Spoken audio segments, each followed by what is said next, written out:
నమస్తే. తెలంగాణలో MP elections హడావిడి మొదలైంది. సో బీఆర్ఎస్ తెలంగాణ భవన్ జనగామ జిల్లాలో ఉన్నాం. సో ఇక్కడ పెద్ద ఎత్తున కార్యకర్తల మీటింగ్ అయితే జరుగుతూ ఉంది. సో ప్రచారంలో భాగంగా సో ఇక్కడ చాలామంది కార్యకర్తలు ఉన్నారు. అడిగి తెలుసుకుందాం అసలు కాంగ్రెస్ ప్రభుత్వ పరిపాలన ఎట్లా ఉంది, సో ఎట్లా ప్రచారం జరుగుతుంది అడిగి తెలుసుకుందాం. సో చెప్పండి, ఎట్లా ఉంది? 5 నెలలు అవుతుంది కాంగ్రెస్ వచ్చి, ఎట్లా ఉంది? బాగాలేదు. కాంగ్రెస్ వచ్చిన సంచి పొలాలన్నీ ఎండిపోయినాయి, కరెంటు కట్ అయింది, రైతు బంధు చూస్తే అదే పాతదే ఇస్తాను. ఇందిరమ్మ రాజ్యం మంచిగా ఉంది అంటున్నారు మరి? బాగలేదు. అది ఇందిరమ్మ రాజ్యం బాగలేదు, కేసీఆర్దే బాగుంది. రైతు బంధు పడ్డదా? వన్యపాలు ఇంతవరకు అప్పుడు ఒకసారి పడ్డది 3 పైసలు. 15,000 పడ్డదా? 15 ఎక్కడిది, నాకున్నది 30 గుంటలే. బస్సు ఫ్రీ పెట్టిండుగా, ఏం చెప్తారు ఇప్పుడు? మీరు నిలబడి బస్సు లేదు, ఏమి లేదు, మేము బస్సు ఎక్కదాన్ని చూసి అతను అయితే లేదు. ఆడోళ్ళే కొట్టుకుంటాను బస్సులలో. దొరుకుతున్నాయి సీట్లు? నేను హైదరాబాద్ పోతే నిలబడే పోయి నేను ఇచ్చి అక్కడ దాకా. కరెంటు పోతుందా? పొలం ఎండిపోయింది. 3 ఎకరాలు పెట్టినారు, 2 ఎకరాలు ఎండిపోయింది, 1 ఎకరం పండింది. బోర్లు సుధా మొత్తం గుంజుకపోయినాయి. ఏటి కాలువ గతం కేసీఆర్ ఉన్నప్పుడు ఎట్లుండే, ఇప్పుడు ఎట్లుంది? కేసీఆర్ ఉన్నప్పుడే మంచిగా ఉన్నది. ఇప్పుడు ఇక ఈ కాంగ్రెస్ వచ్చిన సంచి మొత్తం అన్నిటికీ ఖరాబే ఉన్నది. మాఫీ చేస్తా అంటుండే 2 లక్షలు కూడా మాఫీ చేసినాడు. మాకు ఆయన చేసిన ఒకటే, సేకున్నా ఒకటే. కేసీఆరే కావాలి ఆయన. ఎందుకు కేసీఆర్? ఇప్పుడు కేసీఆర్ గతంలో పెద్ద ఎత్తున స్కామ్ చేసిండు, అది చేసిండు అని చెప్పి వచ్చిర్రు. 5 నెలలు అవుతుంది. తెలంగాణ ప్రజలు ఏమన్నా మార్పు మళ్ళీ కోరుకుంటారా? తెలంగాణ ఇప్పుడు ఎందుకంటే కేసీఆర్ వచ్చిన సంచి నిధులు వచ్చినాయి, కాలువలు వచ్చినాయి, సముద్రంగా నీళ్ళు వచ్చినాయి, పంటలు మంచిగా పడినాయి 10 ఏళ్ళ బట్టి. ఏదిని కొదవ లేకుండా ఎందుకు ఓడిపోయినట్టు కేసీఆర్? మరి ఇక ప్రజలు ఎక్కడెక్కడ వాళ్ళు ఓడగొట్టిన కానీ మన తెలంగాణ గడ్డ మీద ఎవరు ఓడగొట్టలే. 6 గ్యారెంటీలకు ఏమన్నా మోసపోయారా మీరు? మాకు 6 గ్యారెంటీకి సుధా మేము మోసపోలే. మేము అసలే ఓటు వేయలే వాళ్ళకు. మేము కేసీఆర్కి వేసినాం. కేసీఆర్కి వేసినాం. మీ నియోజకవర్గంలో అయితే బీఆర్ఎస్ గెలిచింది. బీఆర్ఎస్ గెలిచింది. కన్నడి శ్రీరారికి నడుస్తుంది. ఇప్పుడు ఎంపీ ప్రచారం ఎట్లా నడుస్తుంది? మంచిగా బందోబస్తు నడుతుంది, బాగా మెరడితోనే నడుతుంది. మోడీ వర్సెస్ కేసీఆర్ ఉండబోతుందా? మోడీ వర్సెస్ రేవంత్ రెడ్డి? మోడీ అంటే మరి మనకు కేసీఆర్ ఉంటాడు.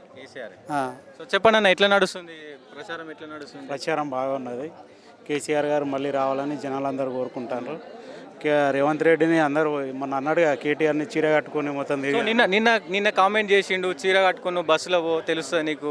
సో ఎట్లా చెప్తారు అంటే మీరు బీఆర్ఎస్ ఒక కార్యకర్తగా, సో దాన్ని ఎట్లా చూస్తారు ఆ కామెంట్ని? ఒక ముఖ్యమంత్రి ముఖ్యమంత్రిగా ఉండి అట్లా వర్డ్స్ వాడడం బట్టి ఎట్లా చూస్తారు? కాదు, కావాలనుకుంటే ఆయననే చీర కట్టుకొని రేవంత్ రెడ్డినే కార్లు ఎక్కి, కారు వద్దని బస్ ఎక్కి మొత్తం తెలంగాణ మొత్తం తిరిగిమానండి. ఆయన కేసీఆర్ చేసిన పనులన్నీ అప్పుడు కనబడతాయి ఆయనకు.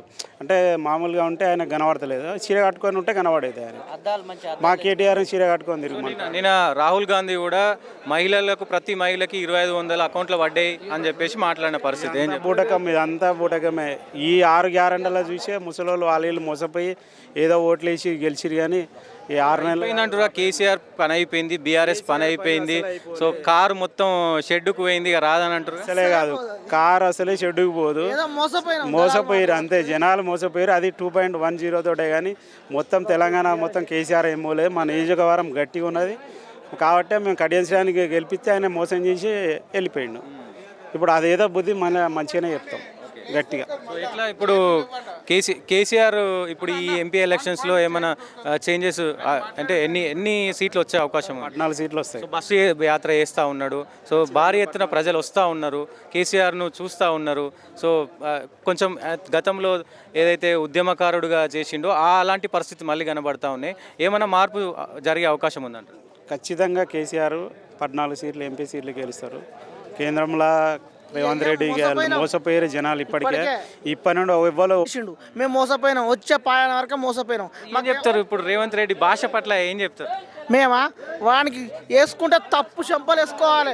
వానికి పేగులు మెడలు వేసుకుంటా, పేగులు లేవు, వాడిని పొందలేదు, వాడు వేస్ట్ కాడు. వాడు ఏదో మేము మోసపోయినాం.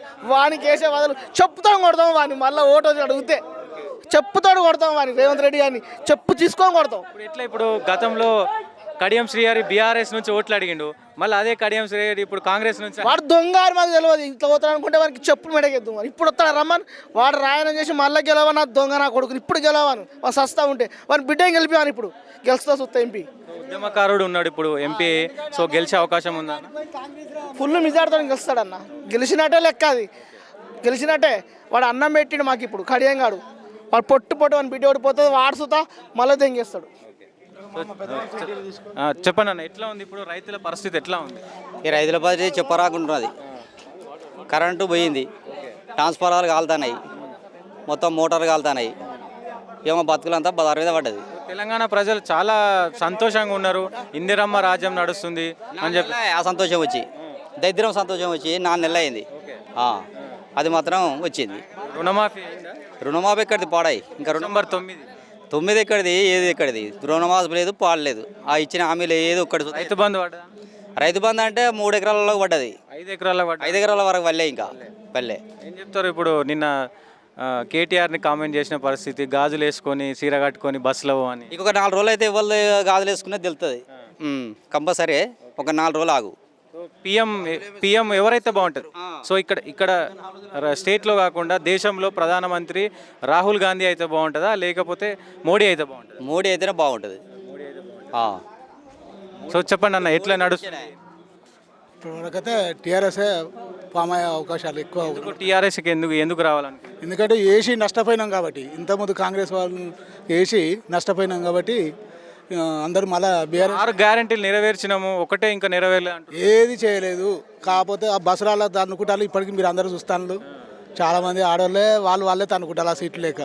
ఇప్పుడు 9 తారీఖు కూడా రుణమాఫీ రైతు బంధు వేస్తా అని చెప్తుంది. అది కష్టం, వేయడం కూడా కష్టమే. అది గట్టిన వాళ్ళు మాట అను వరకే కానీ చేసుడు అయితే చేతులలో లేదు. ఎట్లా చూస్తారు? కేసీఆర్ మళ్ళీ బస్సు యాత్ర చేస్తుండే, ఎట్లా నడుస్తుంది? కంపల్సరీ మళ్ళీ కేసీఆర్ వస్తాడు. మళ్ళీ అందరూ రైతులందరికీ సంతోషంగా పనులు చేస్తారు. ఎట్లుంది ఇప్పుడు? కాంగ్రెస్ వచ్చి 5 నెలలు అవుతుంది, ఎట్లా ఉంది కాంగ్రెస్ ప్రభుత్వ పాలన? 5 నెలల నుంచి అందరికీ అర్థమైపోయింది ఏది సీఎం గారిది సరిపోయిందని పాలన అని జనం మొత్తం అంటారు. ఎందుకంటానంటే 2500 రూపాయలు ప్రతి గృహిణికి ఇస్తున్నాడు, అదేమి లేదు. ప్రతి వారికి బోనస్ 500 ఇస్తాడు, అదేమి లేదు. ఒక కింటాకు బోనస్ ఇస్తాడు, అది లేదు. ప్రతి ఒక్కటి లేదు. ఉన్నాయి ఇచ్చినా సరిపోతుంది అనుకుంటే ఉన్నాయి లేవు, కన్నయ్య లేవు. ఆయనతో అయ్యేది లేదు. మధ్యాహ్నం ఉంటాడో ఊడవిక్కపోతాడు. కేసీఆర్ 10 సంవత్సరాలు ఉన్నాడు, మేము 5 నెలలు అవుతుంది. సో ఆగుతలేదా అంటున్నాడు. ఆగుతలేదు, అంతేం లేదు. ఇప్పుడు జరిగినంత వరకు జరిపించినా మేము మా కేసీఆర్కి ఓపికే ఉన్నది, ఉండే జనాలకు కూడా ఓపికే ఉన్నది. ఆ జరిగిన దాన్ని వదిలిపెట్టిండు, అన్ని దొంగ మాటలతో ఇదే అని చెప్పి గెలిచిండు. అంతవరకే లెక్క.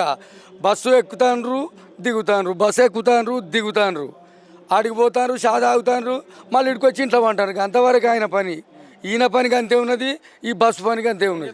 రుణమాఫీ ఇప్పుడు ఓట్లేస్తున్న అన్ని దేవుళ్ళ మీద రుణమాఫీ ఆగస్టు ఆయన ఓట్లేస్తోడు, రుణమాఫీ చేసేటోడైతే ఆగస్టులో నేను రుణమాఫీ చేస్తాను, నువ్వు ఉరి పెట్టుకున్నా చేస్తా అంటాడు. ఉరితోని పని ఉంది ఆయనకు. నేను తప్పకుండా చేస్తా, వెనకబడ్డాను అంతవరకే. కానీ నువ్వు ఉరి పెట్టుకున్నా చేస్తా, నువ్వు పాము హౌజులో వచ్చినా ఆయన సీఎం మాట్లాడే మాటలేనా?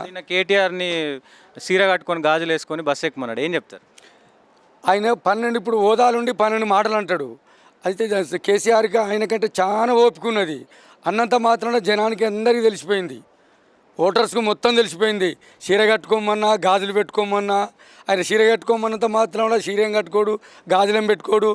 ఇవాళ మీటింగ్లో తెలుస్తుంది ఆయనకు. రేపు ఓట్ల 13 తర్వాత తెలుస్తుంది అంతే. సో ఇప్పుడు ప్రధానమంత్రి ఎలక్షన్స్ నడుస్తున్నాయి. సో మన రాష్ట్రంలో కాదు, బయట రాహుల్ గాంధీ ప్రధానమంత్రి అయితే బాగుంటుందా, మోడీ ప్రధానమంత్రి అయితే బాగుంటుందా? మోడీ కూడా రాడు. మోడీ ఒకటి చెప్తాను మోడీ గురించి, నీకు 500కి గ్యాస్ ఇస్తా, పైసలు ఏమి మీకు అకౌంట్లో పడతాయి అన్నాడు. పడ్డాయా? ఒక్క నెలలో 2 నెలలకు అంతే చూపించిండు. అవన్నీ దొంగ మాటలు. మోడీ ఏ రోజు ఆ రోజుకి పెట్రోలు డీజిల్ అన్నాడు, 100 రూపాయలకు తీసుకొచ్చిండు. మోడీ ఏం చెప్తారని ఇంకా ముచ్చట. ఎట్లా మరి? ప్రత్యామ్నాయం లేదు కదా, ఉంటే అటు కాంగ్రెస్ ఉంది, లేదంటే బీజేపీ ఉంది, ప్రత్యామ్నాయం లేదు కదా. ఇప్పుడు ఈ కాంగ్రెస్ వాళ్ళు పోటీ ఆడి వీళ్ళ మన కొట్లాడ వల్ల మోడీ వస్తాడు, లేకపోతే మోడీ ఎక్కడికి వెళ్ళి వస్తాడే? అవునా కాదా? మన ఇంట్లో కొట్లాడలా మోడీ వస్తాడు, లేకపోతే మోడీకి ఎక్కడన్నది ఇక్కడ తాను.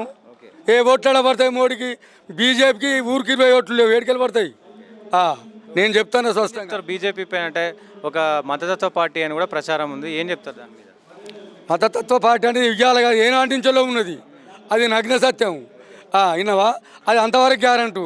అది ఎప్పుడు, ఎందుకంటే ఇప్పుడు నువ్వు గెలిచిన శాతం అట్లా పోతుంది, కానీ ఎప్పుడైనా చూపిస్తారు అది.